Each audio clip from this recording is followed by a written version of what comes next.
Ajali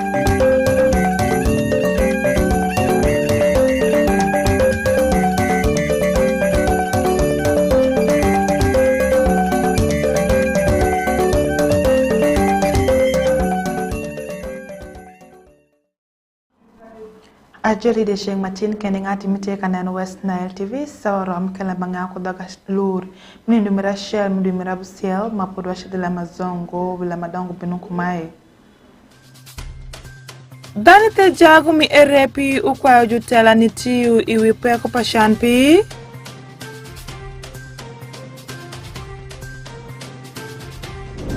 Shasho of Uganda ubedu kushoko pa arado pe yubri mikwiru nindu pasadeni rimu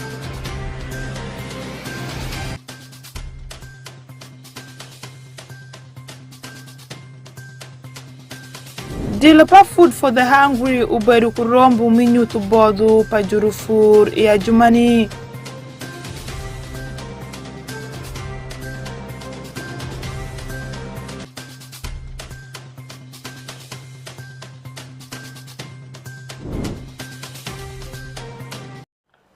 Tin shankasa shell ni dario pa du mirabusiel orele fario kuperario ya bish ninga teka shuru advance la mazo binukumai luak dani te jagu mi erepi manuangre e district mimoyo ukwayo jutela mikaberu esha ni nenu niya gitiu iwipeku pashan pimaleng magenwaen kaberu migesha lembesha oweshre irom madid mushoku luak dani mikaberu esha kujutela mi district esha ni weshu ikumkite midaro pekone magishikri iwitiu iyore miteru igipe mishuma ikaberu esha okum Dominic utie ko lambe mazo Luakdan mabelite jago mi erepi manuangre e district mimoyo uweshu ikumshan pimaleng munya ite jago esha lemben uweshre irombu mushoku jutela ite jago esha kujutela mi district ni binu karashelu pien wang mapol danu mikabedwenu bedu shwalu dwangi iwipek magenwangu itenge papi malengu ngo ikabedu migi Venerable Marco Fabian mute Ash Dikon imadi Ash Dikonari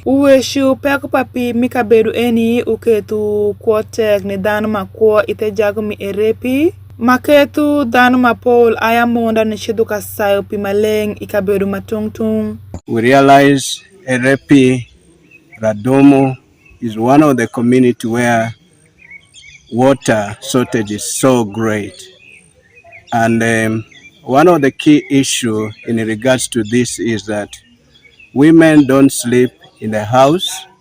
They have to look for water, and this also reduce production, both the human production and as well development is really something really hard right now because of lack of water. And I believe strongly if this intervention can be made where these communities supply with clean water, issues of production can be solved. We are suffering greatly here in Moyo in regards to population, but lack of clean water, of course, affects even the growth of population. Alaru Robert Asusi mutie karani te dikri palem dongu te jago mi erepi uweshu peku madit musendu luagdana mikaberu esha utie peku papi maleng mane kwayo jutela ni binu kamaleng ni konyogi ipeku magibe kadhi eni. We are requesting the leaders to address these issues so that we also fit in the community. The most challenge we are facing here is lack of reliable water source, which is affecting the community at large. Ongiertho Jessica mutie janenwi jurutish pa government district mimoyo uwe shushalo jutela gibe shitiyu iwipeku eni iyore miteru igi shuma miketu ginwang pimaleng ikaberu esha. Unfortunately, the where they tried to site the borehole, there was no water. So there was a bit of disagreement on where they should put it. That is what I was told. And with water, if it is not there, you cannot force it. Otherwise, we will burn 20-something million, which does not make sense. That's why it was shifted. So for me, basically, that's why I came. I was thinking there is a better place which this people had already advised you, and you were willing to take it. It is agreeable where they have sited and there is water. I think that can work. But you know, I have two posts. I am a chief administrative officer and an accounting officer. In being an accounting officer, I don't accept wastage. You're accepting to put water where there is no water. I think that will not be fair. Anyama Williams Muteja will come out a beach P district Mimoyo. Uwe shubende maber maneyero gibe shitiu iwe peku eni. Man gitero pimaleng ni luak dano mikabedu eni. Critical water scarcity in this community. We had developed piped water system, solar powered, but now the inverter developed some problems due to operations and maintenance challenges. Besides that, the population has grown, and the community here is demanding for access to national water and sewage corporation services, but also boreholes for backup and water supply. So we have had a very successful meeting. National Water participated in the meeting. They have committed to start trenching and laying of pipes to connect the community to water. We, as a district, we have also allocated one borehole, which will also be drilled next week in this community. Besides that, we have also agreed to repair. The community should raise resources because the role of operations and maintenance is a responsibility of the community members. So they are also going to mobilize resources for repair of the pipe water system, which is solar powered. Adugi nyutunia dano itejago mi erepi pika aremalegi begi tiu kupi mi pipe raunwangre nia pipe ne umosh muwe kugi kupeko papi maleng ikabedu esha gikwayo jutela ni binu kamaleng ni konyo gi pek magibe kadhi ya eni kashindu at fancy okumu Dominic West Nile TV LEMB ANGEYA. Foshne como Dominic Benikelo alama Asia, Shasho of Uganda nyuyish pa frutande uberu kushoko pa arado, mashala ko yubri pikurundu pa sadenere umberinda dek pa dumera busel, ore li fareo kupira reo vya bish, shoko eni ute pinimiko paro man ngesh mabermi arado, man bende niketu gibe matek iyish migi, Right Reverend Pons Ozela awinjura mubedu Japon lempa mungu madit ishoko Asia. Alfred Jawok utie kulembe mazo.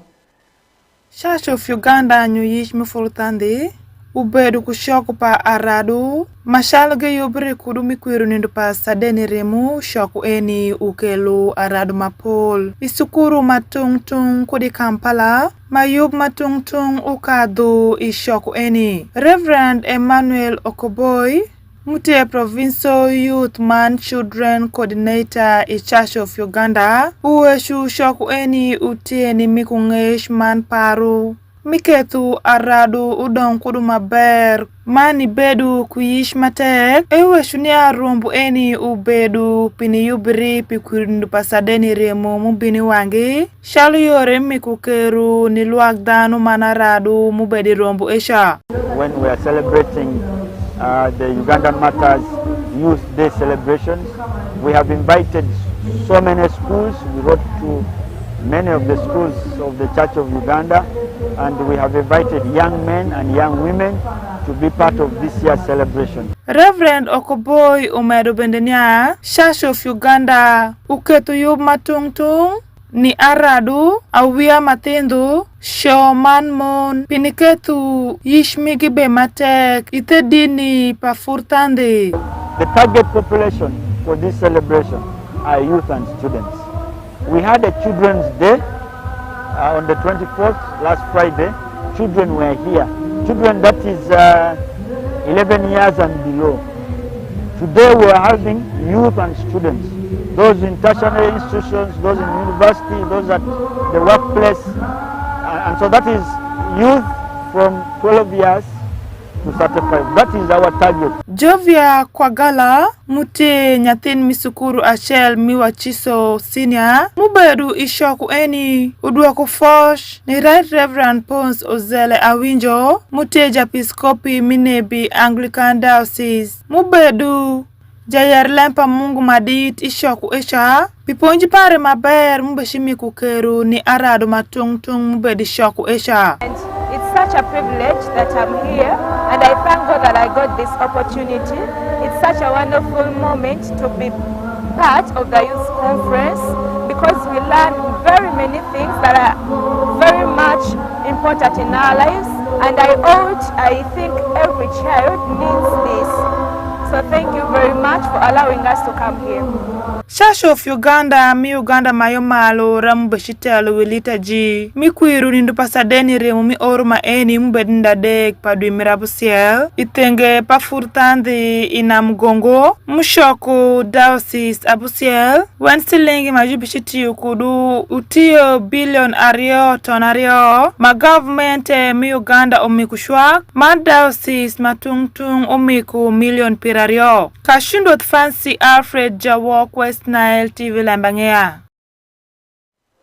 Ni wako maisha Delapa Food for the Hungry ubedu kurombo ni juru furi district mira jumani ni nyutu bodo megi matungtung itenge pafur majume kumish ni juru fur muti umaber ikabedu isha delu eni bekonyu yore meku shuak man keru palim mani meku kod ni juru fur azilo neni oringluin mikabedu isha kodana mukende onzima alan utie ko lembe mazo Dila majulong food for the hungry manwang shuak palim ibang Norwegian matiu ikabedu ma oringluin kwa iya district mira jumani ubedu kurombu mushoku jurufur mapoli district Asian nyuto deru megi man kodi megi magifuru Shandia Consulate mutie project officer pa Delapa Food for the Hungry i district mira jumani nyutu kama leng lamba muka dugi shok kudu rombo eni mane weshu i rombo eni gibishineno bodo pa jurufur matungtung mandano mufurufur maber jubishi miku igimish pifur migi maber. But basically why we are here today is the Open Farmers Day.